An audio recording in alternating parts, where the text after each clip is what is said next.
আজ আমি তৈরি করে নিলাম সবার প্রিয় একটি খাবার, রাজকীয় এগ কোরমা। এটা নামে যেমন রাজকীয়, তেমনি স্বাদেও গন্ধে অতুলনীয়। আর এটা যেমন খুব কম সময় হয়ে যায় আর খুব কম উপকরণও লাগে।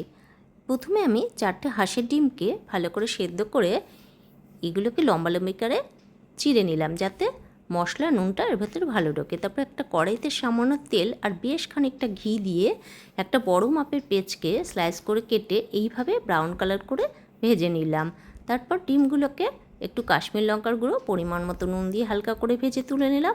তারপর ওই একই কড়াইতে 2টো তেজপাতা আর সামান্য পরিমাণে এলাচ, লবঙ্গ, দারচিনি আর কয়েকটা গোটা গোলমরিচ ফোড়ন দিয়ে সুন্দর গন্ধ বেরোলে একটা বাটা মশলা, এর মধ্যে আছে পেঁয়াজ, সামান্য রসুন আর আদা, আর 1 চামচ মতো ধনে পাউডার, 1/2 চামচ গরম মশলা পাউডার আর স্বাদ মতো নুন দিয়ে কষিয়ে আগে থেকে ভিজিয়ে রাখা কয়েক পিস কাজু এবং চালমোগরা বাটাকে আমি এর মধ্যে মিশিয়ে দেব।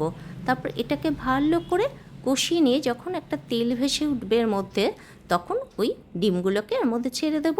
একটু নাড়িয়ে নিয়ে তার মধ্যে দিয়ে দেব 1 কাপ মতো দুধ আর দেবো 4-5টা চেরা কাঁচা লঙ্কা। বেশ ঢাকনা দিয়ে 2-3 মিনিট রান্না হতে দেবো।